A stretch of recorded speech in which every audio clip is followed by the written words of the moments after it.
하나님 말씀 보시겠습니다. 하나님 말씀은 요한복음 10장 22절로부터 30절까지입니다.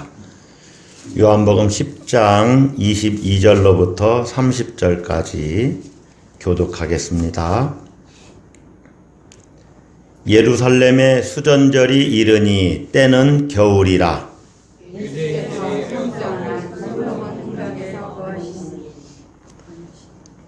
유대인들이 애워싸고 이르되 당신이 언제까지나 우리 마음을 의욕하게 하려 하나이까? 그리스도이면 밝히 말씀하소서 하니 예수께서 대답하시되 내가 너희에게 말하였으되 믿지 아니하는도다. 내가 내 아버지의 이름으로 행하는 일들이 나를 증거하는 것이거늘 너희가 내 양이 아니므로 믿지 아니하는도다. 내 양은 내 음성을 들으며 나는 그들을 알며 그들은 나를 따르느니라. 내가 그들에게 영생을 주노니 영원히 멸망하지 아니할 것이요 또 그들을 내 손에서 빼앗을 자가 없느니라. 그들을 주신 내 아버지는 만물보다 크심에 아무도 아버지 손에서 빼앗을 수 없느니라. 나와 아버지는 하나이니라 하신대. 아멘.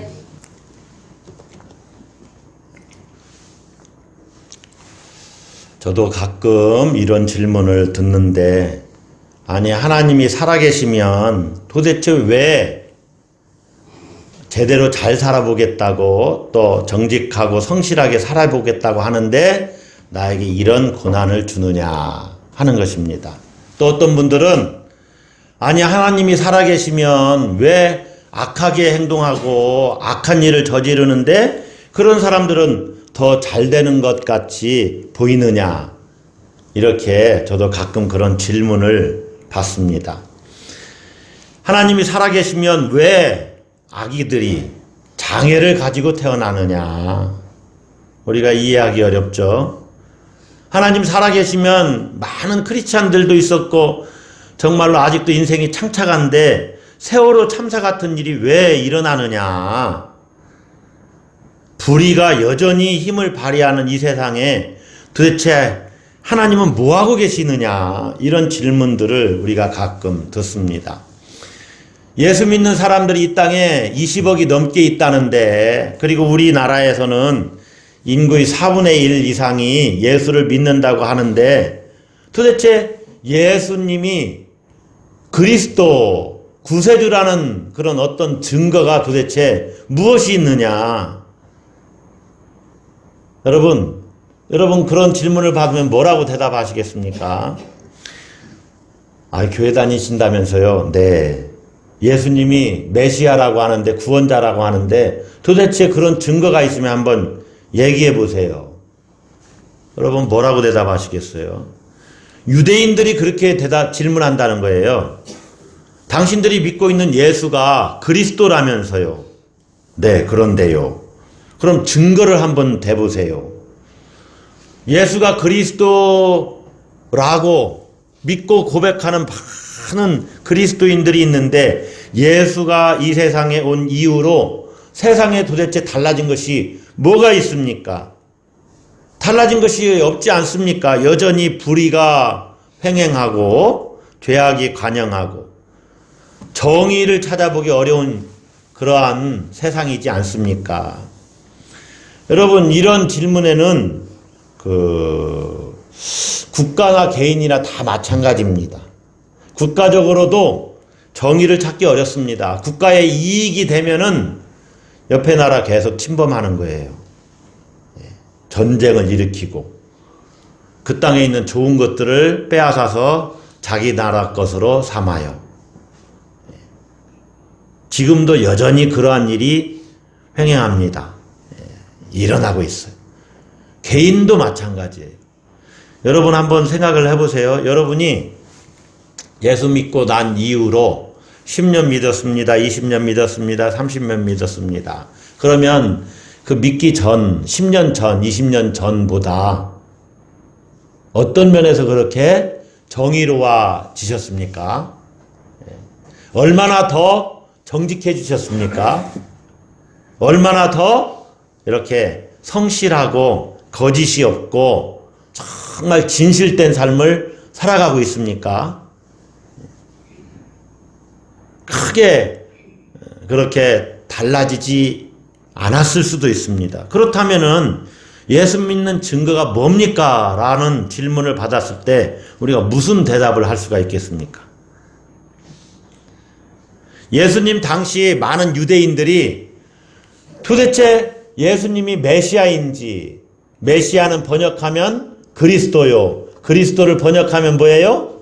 메시아예요. 같은 말이에요. 예. 구원자다 그 말입니다. 예수님이 그리스도인 증거를 한번 대보라는 거예요. 성도들에게, 초대교회 성대들에게, 제자들에게, 또 예수님에게도 그렇게 묻습니다. 당신이 그리스도입니까? 당신 도대체 누구요? 당신 정체를 한번 밝히세요. 이렇게 물어본 거예요. 오늘 본문도 그러한 내용이 나와요. 예수님은 나사렛에서 태어나셔서 가버나움이라고 하는 갈릴리 해변에 위치한 마을, 예루살렘에서는 북쪽에 있는 마을들이죠. 가버나움을 중심으로 활동을 하셨어요. 그런데 이 복음서를 보면은 예수님이 공생애를 시작하면서 가끔 예루살렘에 올라가셨었습니다. 오늘 본문에서도 22절에 보니까 예루살렘에 수전절이 이르니 때는 겨울이라. 이 수전절은 예수님 오시기 약 160년 전쯤 BC 164년경에 그 마카비 형제가 혁명을 일으키거든요. 그래서 이 성전을 정화하는 사건이 일어나요. 좋은 혁명이었습니다. 쿠데타가 아니라 유다 마카비 형제가 예루살렘 성전을 정결하게 하고 다시 봉헌하는 일을 했어요. 그 전에 안티오쿠스 에피파네스라고 하는 사람이 성전에 기물을 가져다가 뭐 술을 따라 먹는다든가 이런 아주 못된 짓을 했거든요. 그래서 경건한 유대인들을 잡아 죽여요. 그래서 우리 성경에는 정경에 들어와 있지 않지만 그 카톨릭 성경에는 마카비 상하서가 있어요. 그런 성경을 읽어보면 경건한 유대인들을 끓는 기름솥에다 막 이렇게 집어넣어서 죽이고 해요.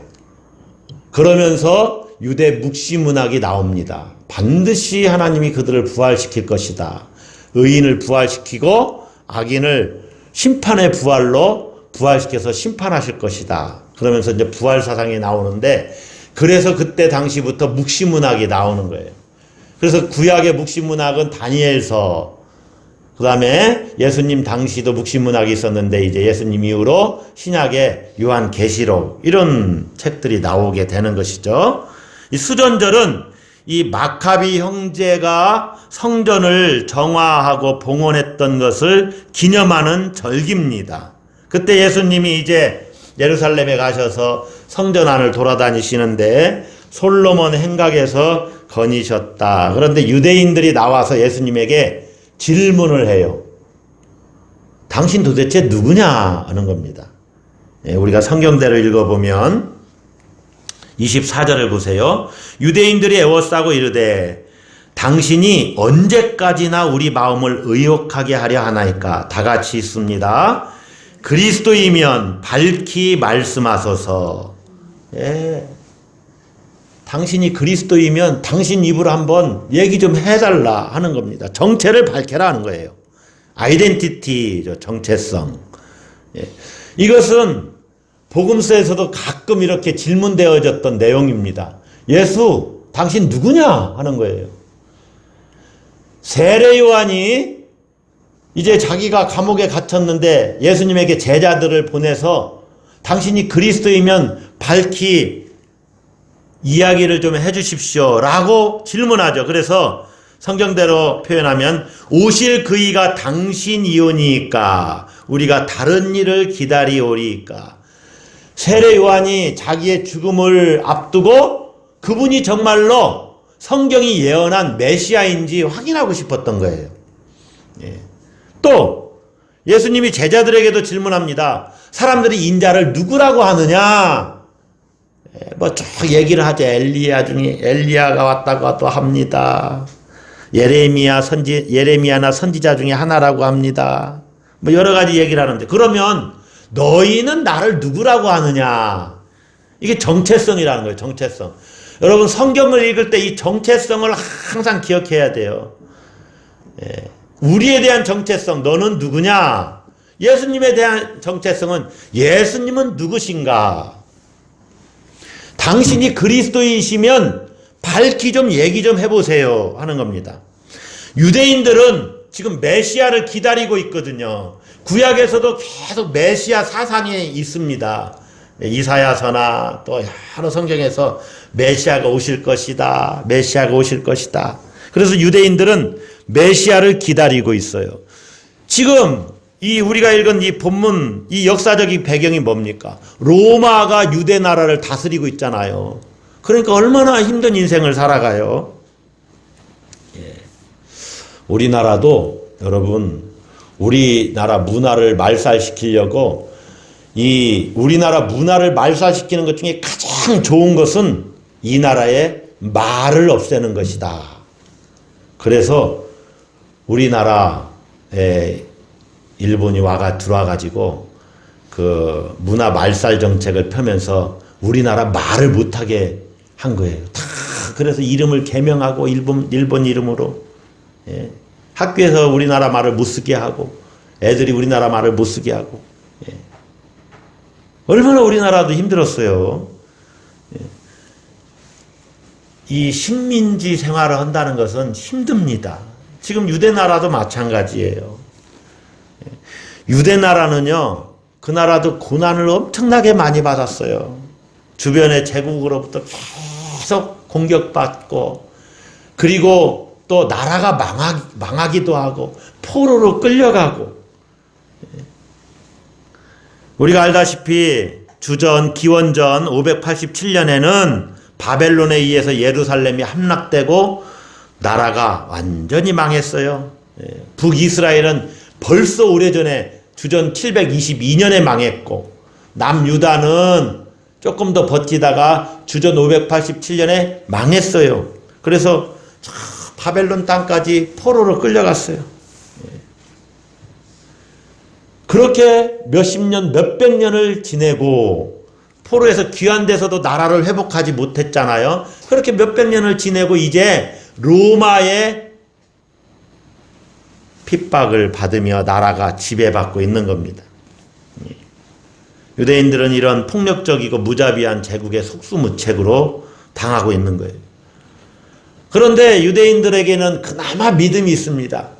창조주 하나님이 계시고 우리나라를 회복시켜 주실 것이다. 이 회복의 그 역사를 일으키실 분이 오실 텐데 그분이 우리를 구원하실 메시아이시다라고 메시아를 기다리고 있었다는 거죠. 때가 되면 하나님이 그러한 구원자를 보내심을 믿고 기다리고 있었어요. 그래서 지금은 불의가 기승을 부리고 있지만 언젠가는 그리스도가 오시면, 메시아가 오시면 이 악을 제거하고 참된 정의를 이 땅에 실현하실 것이다. 평화를 이루실 것이다. 우리의 모든 고통은 사라지게 해주실 것이다. 그래서 다윗의 자손, 다윗과 같은 태평성대를 누리게 하시고 왕 중의 왕으로 오실 메시아를 기다리고 있었다는 거죠. 그 메시아가 오기만을 기다리고 있었어요. 그러면서 예수님이 여러 가지 사역을 하니까 당신이 메시아입니까? 당신이 메시아이면 한번 그 증거를 한번 대보세요. 밝히 말씀해 주세요. 하고 유대인들이 질문하는 겁니다. 자, 예수님이 그들에게 대답을 해 주십니다.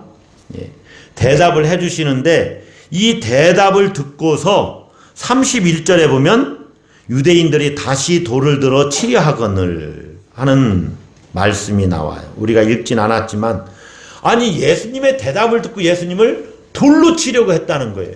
왜 돌로 치려고 했느냐? 예수님의 대답이 신성모독이라고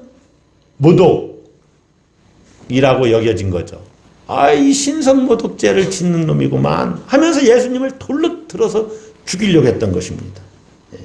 신성모독죄를 지었다는 거예요. 예수님이. 그래서 예수님이 결국에는 그들의 모함에 의해서 이런 이제 예수님을 돌로 치려고 하는 이 분위기가 계속 점점 확산이 돼가는 거죠. 계속 되다가 결국에는 예수님이 십자가형을 받게 되는 거예요.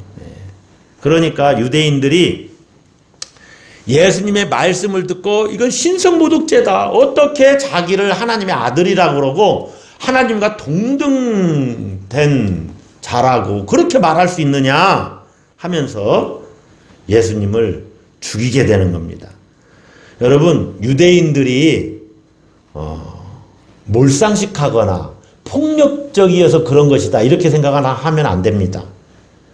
이 사람들은 지금 진리를 지키기 위해서 아주 하나님께 헌신된 일을 하는 거예요. 그걸 이해하셔야 돼요. 하나님께 대한 열심을 내다보니까 예수님이 하나님의 뜻에 어긋나는 행동을 하고 하나님의 뜻에 어긋나는 거짓을 퍼뜨린다고 생각하고 예수님을 죽이려고 했던 거예요. 또 한편으로는 자기들의 기득권 문제도 있겠죠. 기득권을 유지하기 위해서. 그러니까 이것은 어쩌면 진리 논쟁이에요. 진리 논쟁. 예수님이 자기가 하나님의 아들이라는 거예요. 어찌 보면 하나님이라는 거예요. 요즘도 똑같은 일을 사람들이 하고 있습니다.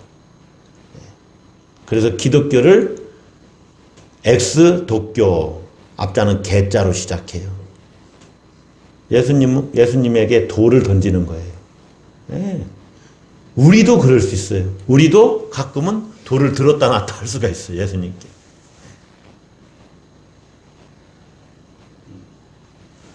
왜 예수님의 대답에 그렇게 예수님을 신성모독자로 몰고 갔느냐. 예수님은요, 자기가 그리스도라고 직접 지금 말씀은 안 했습니다. 물론 이제 뒤에 당신이 그리스도냐 하고 빌라도가 물어봤을 때 내가 그리스도다 이렇게 대답을 하시는 말씀도 있습니다. 그런데 오늘 본문에서는 자신이 직접 그리스도라고 말씀은 하지 않았어요. 왜 그러냐면 그리스도라고 이렇게 말을 한다고 해서 진짜 그리스도가 되느냐 그런 문제가 아니라는 거예요.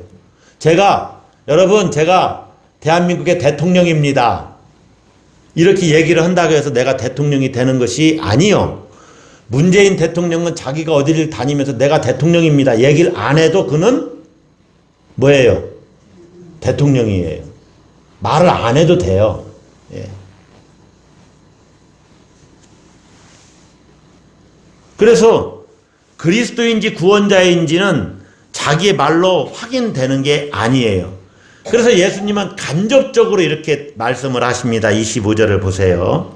예수께서 대답하시되 내가 너희에게 무엇하였으되 말하였으되 무엇하였으되 말하였다. 이미 예수님은 자기가 그리스도라는 걸 말했다는 거예요. 그런데 믿지 아니하는도다. 나는 계속 말하고 있었다는 거예요. 그런데 너희가 믿지 않았다는 거예요. 또 한 가지는 내가 내 아버지의 이름으로 행하는 일들이 나를 증거하는 것이다. 두 가지를 말한 거예요. 나는 이미 말했다. 그리고 하나님의 일이 그 증거다. 예수님이 그리스도인 것을 예수님이 이미 말했고 하나님의 일들이 그 증거다라는 거예요. 예를 들면 세례 요한의 제자들에게도 그런 식으로 예수님이 메시아이신 것을 말씀하셨어요. 너희는 요한에게 가서 이렇게 전해라. 맹인이 보고 못 걷는 사람이 걸으며 나병 환자가 깨끗함을 받는다. 또 못 듣는 자가 듣게 되고 죽은 자가 살아나고 가난한 자에게 복음이 전파된다. 이렇게 전해라. 그러니까 그것은 예언의 말씀이 예수님에게 이루어졌다는 거거든요. 그래서 예수님이 메시아라는 것을 알으라는 거예요. 예. 그런데 이것은 가만히 보세요. 이것은 이 사람이 사람답게 사는 세상, 가난한 자가 복음을 듣고 부유케 되고, 그 다음에 다리 저는 자가 제대로 걷게 되고, 또 나병 환자가 치유받고, 그런 잘 살게 되는 세상을 말하는 것 같잖아요. 요즘으로 말하면 복지가 완전하게 실현된 세상. 그러니까 예수님이 그리스도인지 아닌지는 예수님을 통해서 복지가 완전하게 실현됐는지를 봐라. 이렇게 이야기하는 것처럼 여겨집니다. 그런데 여러분, 예수님이 그러한 일을 행해서 예수님이 그리스도인 것이 아닙니다. 여러분, 이 순서가 중요해요. 예수님이 눈을 못 보는 자를 눈을 뜨게 해줘서 예수님이 그리스도인 것이 아니다 하는 거예요. 예를 들면 요즘에는 막 로봇 다리도 있고 막 그러잖아요. 그래서 이 신발 다 신고 이렇게 바지 제대로 입고 다니면 저분이 장애가 있는지 아닌지도 몰라요. 그러면 그렇게 고쳐준 의사 선생님이 메시아인 것은 아니잖아요. 그렇죠? 그거랑 똑같아요. 다시 말하면 예수님이 그리스도이기 때문에 이러한 일이 일어나는 거예요. 그러니까 이러한 일을 했다고 해서 그리스도인 것은 아니에요. 왜냐하면 이러한 일을 한 사람들은 너무나 많아요. 예수님과 같이 사회적으로 큰 영향력을 끼친 개혁가, 또 선생들, 혁명가들, 심지어 정치인들, 그런 사람들은 너무나 많이 있어요. 더 열정적으로 세상을 계몽하고 새롭게 하려고 노력했던 사람들이 많이 있습니다. 역사에 대한 생각과 책임감이 있는 사람들이 세상에 많아요. 그러나 그들을 그리스도라고 말하는 것이 아니에요. 그래서 본문에서 중요한 것은 어떤 복지를 완벽하게 실현한 것에 초점이 있는 것이 아니라 그런 일을 행하신 예수님에게 초점을 맞추고 있다는 거예요. 내 아버지의 이름으로 행하는 일들이 나를 증거한다. 여러분, 그것에 계속 창념을 해야 됩니다. 다시 말하면 그러한 일들이 내게 일어나지 않아도 여전히 예수님은 그리스도라는 거예요. 할렐루야. 그걸 어떻게 아느냐? 이제 이 문제를 주님이 다루시는 거예요. 예수님이 그리스도라는 것을 어떤 사람들은 증거를 보여줘도 믿지 않는 사람들이 있거든요. 그러니까 증거에 따라서 예수를 믿는 것이 아니다라는 것을 여러분이 알아야 돼요. 예수님이기 때문에, 예수님이 그리스도이기 때문에 증거가 나타나지만은 그 증거 때문에 예수님이 그리스도라는 것을 어떤 사람은 믿기도 하지만 믿지 않는 사람도 있다는 거예요. 여러분은 예수님을 뭘 보고 믿습니까? 똑같은 예수님의 행동을 똑같이 봤는데 왜 어떤 사람은 예수님을 받아들이고 어떤 사람은 예수를 받아들이지 못할까? 여러분, 이거는 굉장히 중요한 얘기를 할 테니까 잘 보세요. 자, 어떤 일의 현상들이 있어요. 현상, 어떤 일이 일어나는 것들. 이 증거들은 어떤 실체가 있기 때문에 나타나는 거예요. 아주 쉽게 얘기하면 제가 달을 이렇게 가리킨다고 합시다. 달을 막 가리켜요. 자, 여러분이 지금 그걸 보면 안 되죠. 이건 달이 아니고 이게 달이죠. 그럼 지금 눈 감고 계신 분들은 무슨 얘기 하는지도 몰라요. 자, 요 전구가 달이에요. 어떤 전구가? 이 전구가. 그러려면 이 전구를 보려면 먼저는 뭐를 봐야 돼요? 제 할렐루야. 손가락이라고 말한 사람은 복이 있을지어다.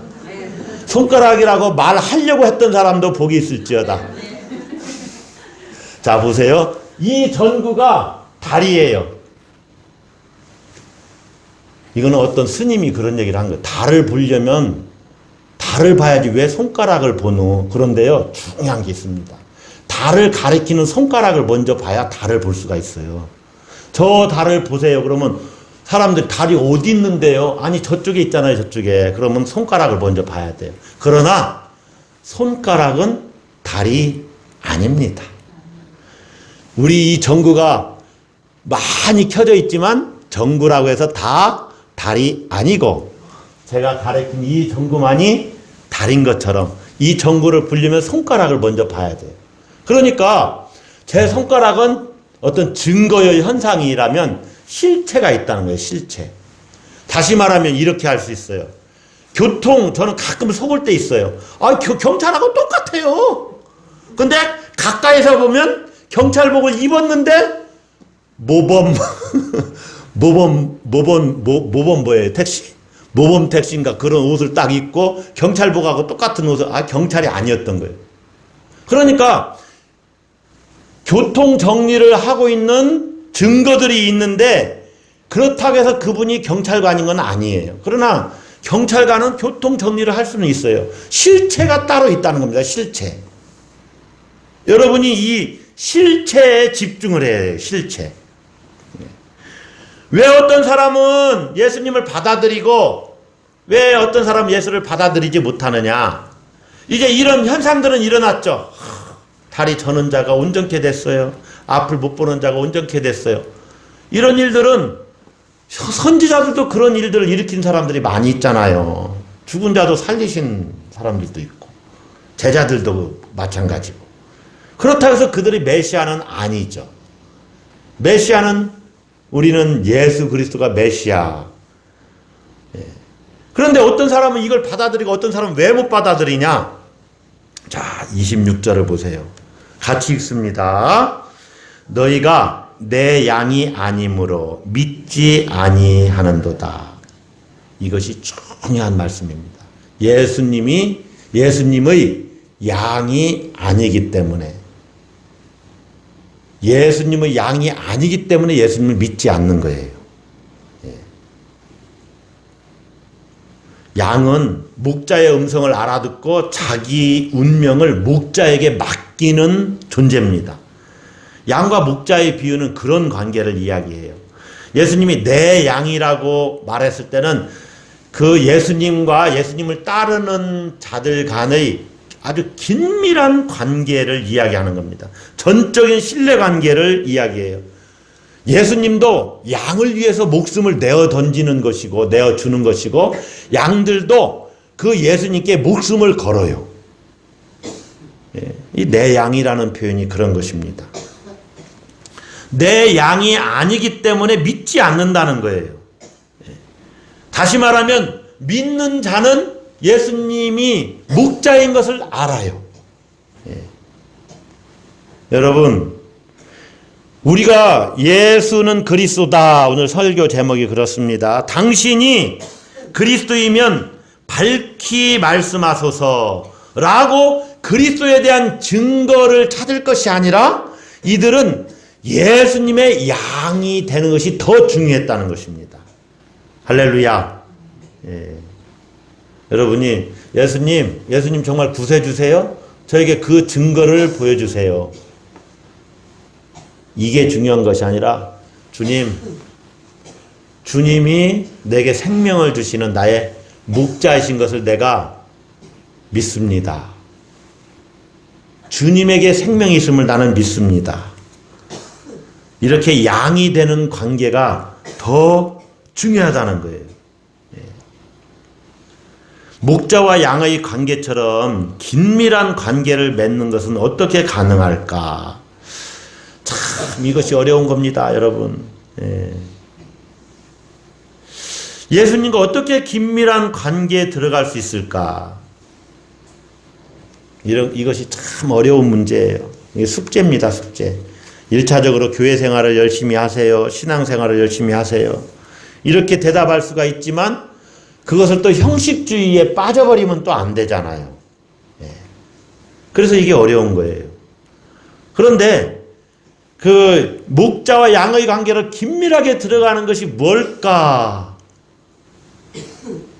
그것은요, 어찌 보면 여기에 또 답이 있습니다. 자, 봅시다.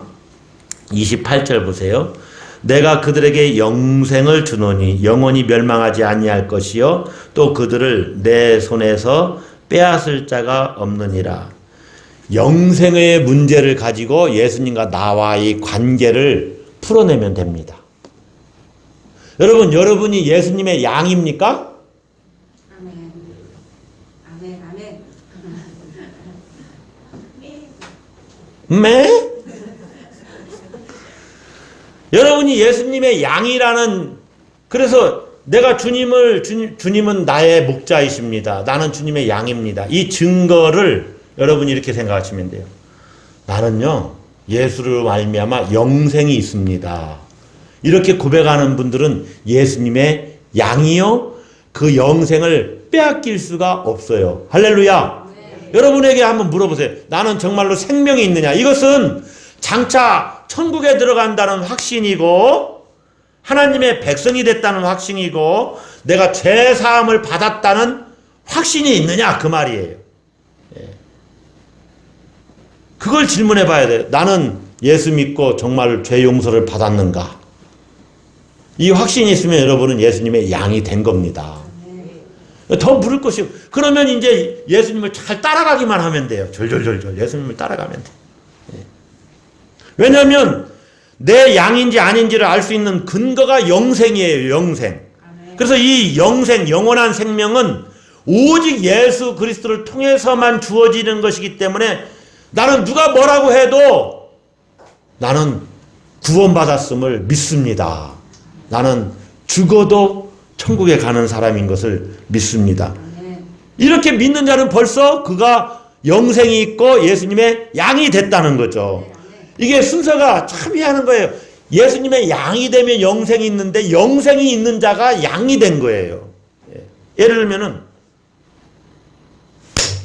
이렇게 했다고 합시다. 소리가 어떻게 났어요? 이 손이 와서 맞은 거예요? 이 손이 여기 있기 때문에 맞은 거예요? 참 어려운 문제가 이런 거예요. 영생이 너무 추상적이어서 손에 잡히지 않는다. 영생이 도대체 뭐냐?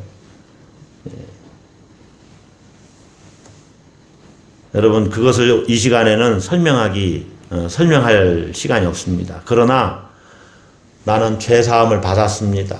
그리고 내게 생명이 있음을 난 믿습니다. 경험적으로 여러분 경험하시잖아요. 나는 이 세상이 전부가 아닌 것을 압니다. 나는 예수님과 함께 영원한 삶을 누릴 것을 저는 확신하고 제 존재적으로도 이제 체험을 했습니다. 그러한 것들을.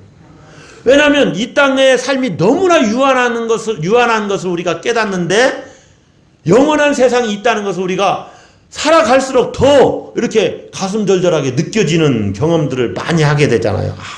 잠시 잠깐이면 이 세상은 다 지나가 버리는데 내게는 영원한 끝없이 시간도 존재하지 않는 영원히 현재적으로 사는, 그것이 뭔지 저도 모르면서 지금 얘기를 하는 거예요. 제가 살아보질 않았기 때문에. 영원한 현재가 영원한 것. 그래서 노화 현상도 없어요. 거기는. 그 세상에서 영원히 하나님과 함께 산다는 것을 믿어지는 걸 어떻게 하겠어요? 그러면 여러분은 예수님의 양이 된 겁니다. 할렐루야. 양이 됐다는 것은 예수님이 나의 메시아요, 그리스도인 것을 내가 믿게 되었다는 거예요. 여러분, 예수님이 그리스도이라는 것을 주님 증거를, 저 가끔 의심이 들거든요. 그러니까 증거를 부여주세요. 이렇게 할 필요가 없어요. 여러분이 내가 예수의 양인지 하는 일에만 집중하시면 돼요. 그리고 그분을 쫓아가면 돼요. 계속 따라가면 주님이 여러분에게 너 내 양이야. 양이기 때문에 당연히 믿어지는 거예요. 할렐루야. 양이니까 믿어지는 거라니까는요.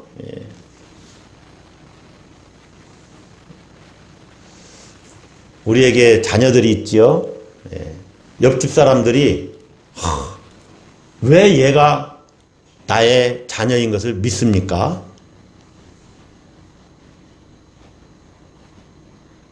어렵죠? 그냥 자녀이기 때문에 믿을 수밖에 없는 거예요. 이게 답이에요. 예. 자녀이기 때문에 믿을 수밖에 없는 거예요.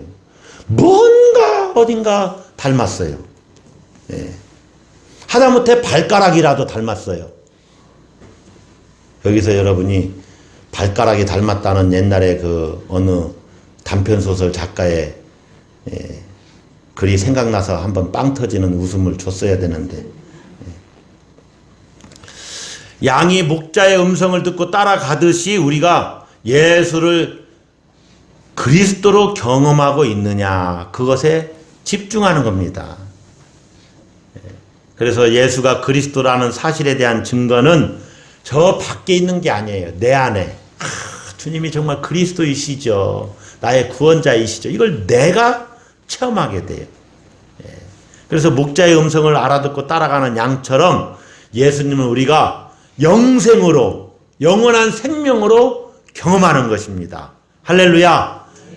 그렇게 경험하는 사람은 마지막 날에도 종말에도 영원한 생명이 주어지고 지금도 그 영원한 생명을 내 안에 아주 신비적으로 비밀한 방식으로 체험하고 겪고 누리고 있어요. 그러니 무슨 증거가 더 필요해요? 내 안에 그 생명이 역사하고 있는데요. 여러분, 예수님이 그리스도입니다. 할렐루야. 여러분을 구원하시는 분이에요. 믿으시고 그분만 잘 따라가시는 여러분들 되시기를 주의 이름으로 축복합니다. 기도하겠습니다. 살아계신 아버지 하나님, 예수님이 그리스도 메시아이신 것을 우리에게